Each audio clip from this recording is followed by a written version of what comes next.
Welcome back to the Saints and Alumni Show right here on WBCR 88.3 The Saint. I'm your host this week, Brandon Murphy, class of 2017 from the Office of Alumni Engagement. And this week I'm joined by Denis Noonan, class of 2005. And today we'll talk about his Siena experience, battling and defeating cancer, and starting his own business where he is the CEO of US Club Lacrosse. A reminder to everyone listening to us today on the Saints and Alumni Show, a bi-weekly podcast highlighting members of the Siena community, that there's a few ways that you can listen. You can listen here on WBCR 88.3 The Saint, Apple and Spotify, iHeartRadio, and you can subscribe to the Siena Alumni YouTube channel to check out the complete selection of shows. Denis, I want to thank you for taking the time today to sit down with the Siena community, talk about your Siena story, your battle of cancer, and your own company. We have a lot to unpack today, but first, it is your first time on the show. Welcome. How are you doing today? I'm great, Brandon. Thank you so much for having me. I love giving back to Siena, and this is just a really cool experience, to be a part of something like this. So I'm very excited. So thanks you for having me. And I know that you reached out to us a couple of weeks ago, and we have a lot to unpack. And we do want to first rewind the clocks, not just from a couple of weeks ago when we first had the discussion, but back into those early 2000s. I was looking back at some research on lacrosse at that time, and in my hometown Syracuse in 2000 won the national championship, and you were also playing lacrosse at that time, but in high school. So I kind of want to begin with painting the picture of you telling the audience a little bit about growing up in Long Island, playing lacrosse and football, and did you ever consider playing at the Division I level when you were in high school? Yeah, so funny enough, I actually played baseball when I was younger. So I was a big baseball player. And midway through my high school year, I had shoulder surgery and I was a quarterback at St. Anthony's on Long Island. And I was really into football. And the doctor was like, hey, your shoulder is not going to work anymore. You're either playing quarterback, but he's like, or baseball, but you better choose. So I had played lacrosse growing up, but then I stopped in middle school and I went back to lacrosse my junior and senior year. And, I started getting recruited for football and lacrosse, a little bit of both. And, it was always my dream to play, Division I, no matter what it was. And I got recruited for football. And then when I got to Siena, my roommate was a lacrosse player at Siena. And he was like, hey, I know you played in high school. I think you should come out for the team. And I was like, that sounds great. And, being 18 years old, I'm like, great, I'll play two sports in college. It's not a big deal. It's like high school. Yeah. You kind of look back at it, you're like, that was insane. Playing two sports is a lot, but I don't regret it. And it was a really, really interesting way how I ended up playing lacrosse at Siena, but it was a fun experience going through it. And when you talk about ending up playing lacrosse at Siena, our listeners are probably a little bit curious too on how you actually ended up at Siena overall. When you were that senior in high school and looking at the football program and just colleges in general, what was maybe one or two things that really stood out to you that Siena was going to offer you? And maybe what was that deciding factor to get you to be a Siena Saint? So one of my best friends from high school's brother is an alumnus of Siena. And he had put Siena on my radar. He said, hey, you should really look at the school. I had a great experience. I think it's, a perfect fit for football and for you just as a person. So I went up to Siena, and St. Anthony's is a huge place. And I really thought it was too big for me. And when I went to Siena, it was smaller, and I was really looking for that. And I was really looking for a place where I could fit in, and I knew everybody. And some people aren't really into that, but I really was. I wanted to know everybody on campus, have that kind of big community feel. And when I went on my visit, it just struck me. I was like, this is it. This is the place I want to be. It's 3 hours from Long Island. It's exactly, my style. So it was just one of those moments. I knew that's where I wanted to go, and I committed when I got home. I told my parents, and, the rest is history. And I remember talking about with you in the pre-interview that you went to St. Anthony's, and my best friend from college went to St. Anthony's, and a really great athletic program, a big school as well. I grew up in between Utica and Syracuse, and my high school had 77 kids in the class, and I get to Siena, and there's more kids in the dining hall than there's in my hometown. Like, it was such a drastic difference to me, but I loved that community feel of being on campus. The Division I athletics, most of them were on campus. So when you get to Siena and you're playing football and eventually lacrosse, can you give our listeners some insight into what the campus feel was like, but most importantly, what the program feel was like when you were playing both those sports at Siena? Yeah, Sienna looks a lot different than it does now. I will say that. I remember when I showed up for football, we were playing in a minor league baseball stadium back then, so it was Wow. very, very, very different. So that was one of those things that I wouldn't say I was thrilled about. We're like, what, what kind of is this? But then when we got to the lacrosse side of it, that was so much fun, and it was just such a great experience because we didn't have the turf field that they have now. We used to play on the backfield where the soccer team Yeah. is, and all of our friends from the townhouses and stuff would come down to the field and they would be right on the sideline. So it was a crazy atmosphere. We weren't very good back then, but the atmosphere was so much fun because everybody from the townhouses would just come down to the field, circle the fields, be right on the sidelines, and it's just some of the best memories of my life. And I wouldn't say it's that much different now, but it was just a different experience because your friends were right on top of you when you're playing the game. So it was a really, really special and fun time. And nowadays too, we still have the lacrosse programs playing on campus, and this time of year when it's getting dark out at 5 o'clock, some of the games are like at 3 p.m. and I'm like, if only I could get out of work at 3 p.m. and go down with the student body and go to those games. But I do try to make it to some of the weekend games as well. And athletics as a whole, you mentioned it's a different picture than it was back when you were a student. Mhm. A lot of enhancements at all times with Siena and specifically athletics. Recently there's a new initiative called Building Better Saints, and with the Bob Guido 68 Athletic Academic Center and the Russ Ferris Study Room, there's these great enhancements at Siena, and Russ Ferris was a legendary lacrosse coach at Siena. I believe maybe one of the only undefeated teams in men's lacrosse in Siena history, and those people can be so impactful for athletes and for students as a whole. And for you, Dennis, your coach played a pretty impactful role for you and the overall alumni lacrosse community. Can you let our listeners know who that coach was and what he meant to the program and to Siena?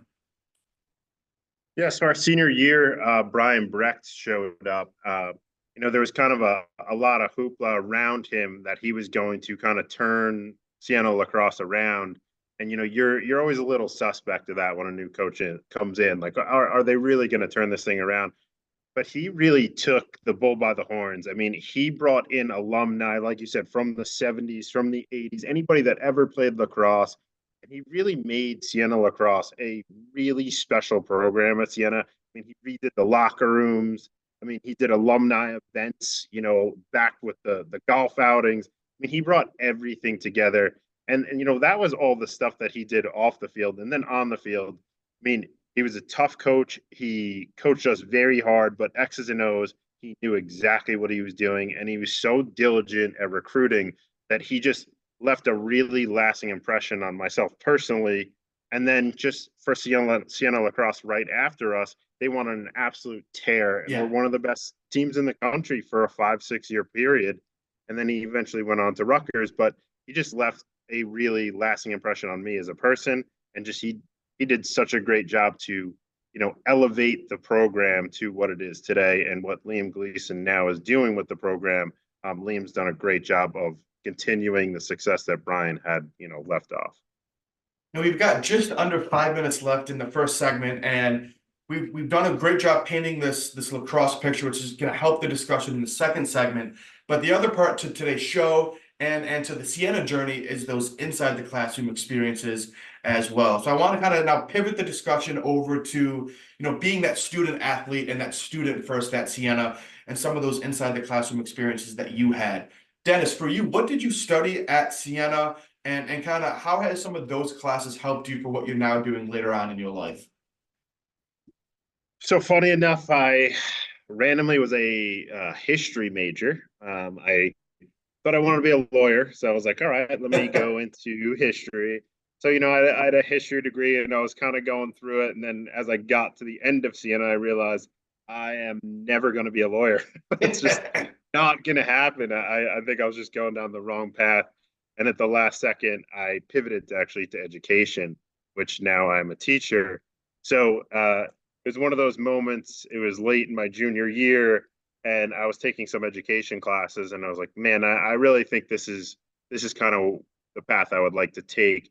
And I wouldn't say there was one specific teacher, but just so many inspiring, really great people in the education side at Siena that I really appreciated, and just helped guide me to saying like, this is exactly what I want to do in life. And I just think that's super important, that maybe not every college has kind of those experiences, but I felt there was a really nice family atmosphere where they, worked with you in any way possible to kind of paint that picture of what life is going to be like as a teacher. And, I was all in on it, and, it was the best decision I ever made.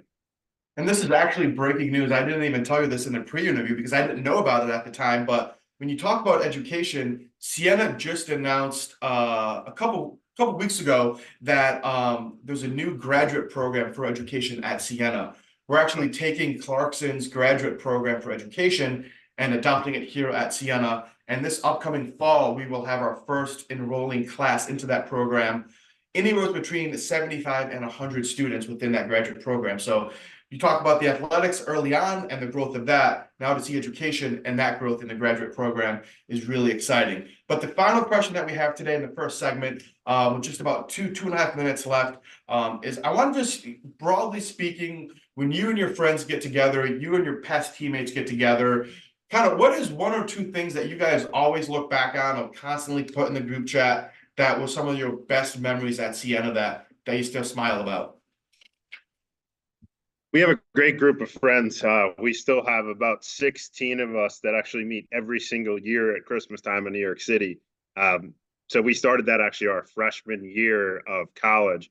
We would sell our books back, and we'd had money from it. So I was like, you felt like a millionaire back then. And then we'd go all the way down to New York and have this huge Christmas celebration in New York.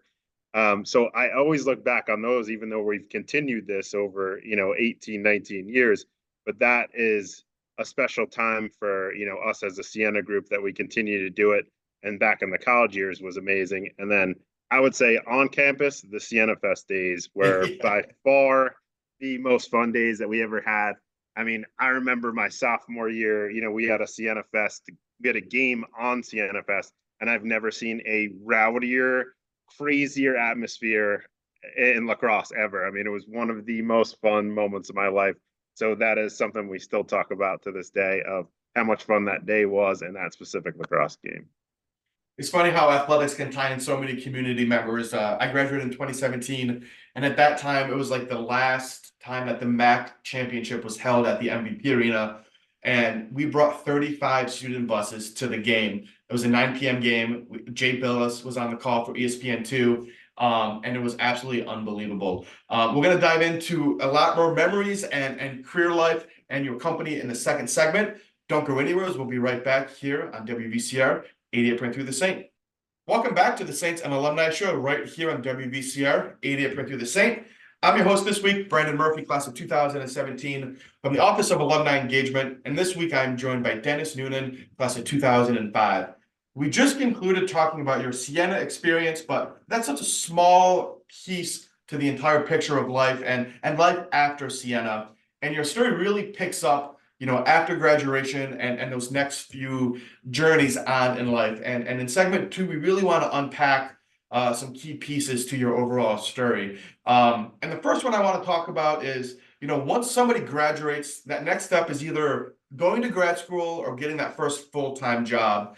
And you have this really unique and amazing story of being on a train, heading into the city, but never really getting there. Can you kind of let our listeners know what happened on that train and where your journey took from there?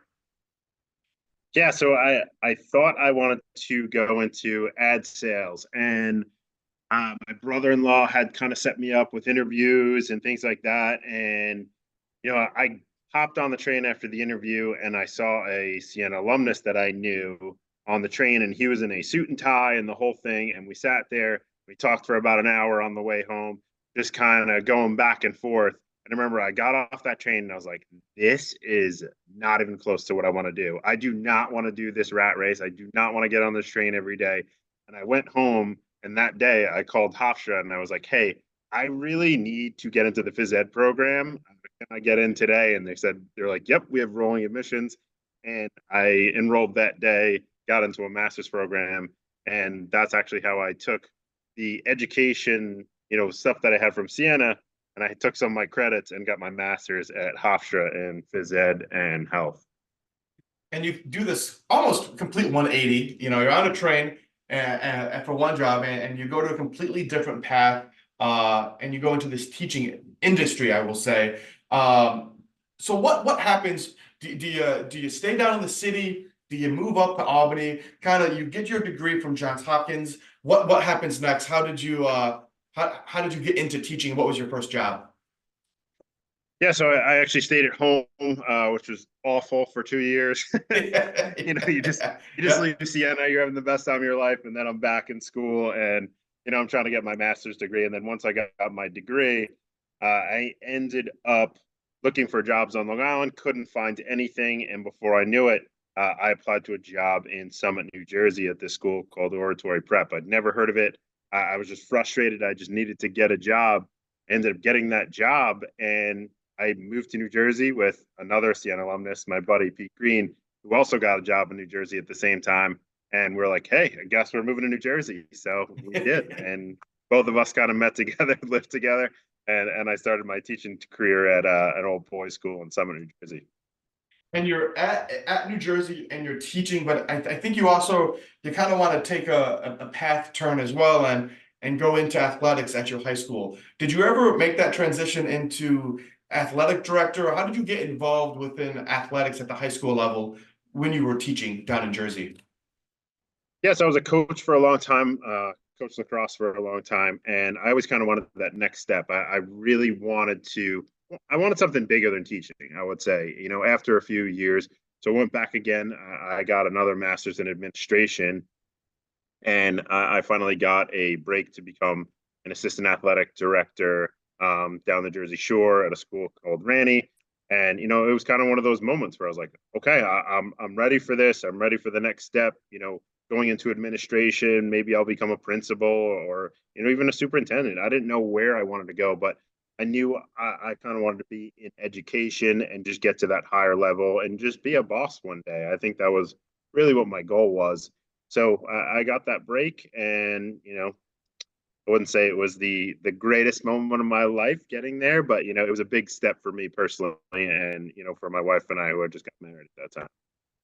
And at this point in time, I think you're going for a run and getting some exercise in, and you have some pain, and you go to the hospital and you get it checked out, and you have this really now unique story of a different struggle that you're facing, and how you're battling that. Can you talk a little bit about what I'm referencing here with this struggle and kind of what happened and progressed from there? Yeah, so it was one of those things where I just had gotten that job, and I thought everything was kind of going up in the world and everything, and I was kind of having stomach pains, and I just thought it was kind of something small. I went to the doctor, and the guy gave me indigestion medicine, which is funny enough. And before I knew it, I couldn't move, and I got rushed to the emergency room, and it was like a blink of an eye. Uh, they told me I had colon cancer, and I couldn't believe it, and that my entire colon was blocked, and I was going to need emergency surgery. And before I knew it, I was in the hospital for 22 straight days with different surgeries. They couldn't really figure out, what was truly wrong. So it was just one of those like crazy times in my life that I just could not believe it was going on. It was in the COVID summer, which is, put everything on top of everything. People couldn't even leave their house, and I'm sitting in this hospital. People have masks and like all the if you name the mask, these people had it. So doctors were coming in like hazmat suits. So it was a wild, crazy time, and you know sometimes people could look at it as an unfortunate thing, but I have a good story that has come out of this. So I think good things sometimes happen when you're knocked down. And you hint at that. It's like you've been on a podcast and you're keeping the audience engaged, and this great product that you're putting out there now really came about during these 22 days of being in the hospital and being in chemotherapy, and that's you starting this brand new business of US Club Lacrosse. And before we kind of unpack some of the details of it all, can you give our listeners some insight into how this idea came about and kind of what the mission of this company was going to be? So it was right before I kind of went into the hospital. I had the idea, and I was very frustrated at my previous job. Just there was a lot of people getting laid off, and it was a crazy time. And I kept thinking like, there's something else for me. And I love lacrosse, and I kind of have this idea. And it all came together. I was actually at a lacrosse tournament down in Maryland. I owned a lacrosse club, and we went down to Maryland. We had no idea what was going on. And we went there and we got completely smoked, like 20-0, 18-0. And the parents in the parking lot were just coming after me, being like, how could you send us down here? What are we doing? How did this happen? And that's kind of where my light bulb went off. Like, I think I have an idea, but I never really put it into motion. It was just more of an idea. And then when I was in the hospital, you have a lot of time to think when you're sitting in the hospital for 22 days, by yourself. My wife would be there as much as she could be, Mm-hmm. but of course there's plenty of time, the middle of the night, you're just hanging out. And I really kind of dug deep, and I just said, it's time to do something, right? Now is the time. I'm pretty knocked down, but I have this idea. Let's put it into motion. Let me start grinding on an Excel sheet on how I can do this and, all these Google Docs. And that's really where it started to come together, where I was just sitting there in that bed, and I kind of put all my thoughts together, and I was like, it's go time. I'm ready to take the next step in my life and do something special.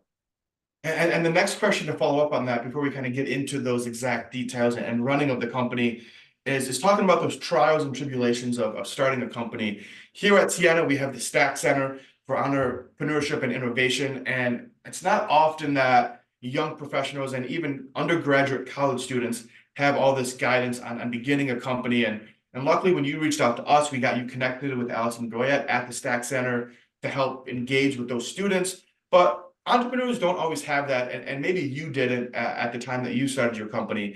Can you kind of talk a little bit about maybe some of the trials and tribulations of starting the company and maybe some advice you would give to somebody who wants to be an entrepreneur?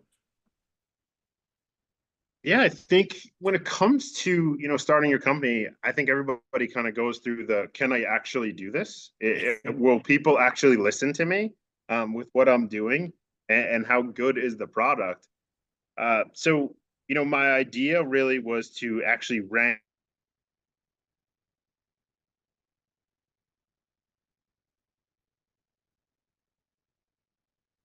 number one. Where my idea came back was, who really is number one? How am I going to figure this out? Dennis. So, Yeah.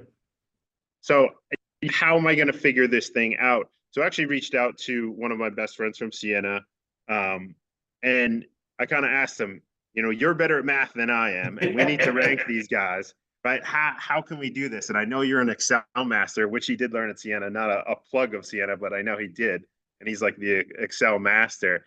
And what we started to do was just Excel sheet on algorithms and how to rank these club teams and put it all together.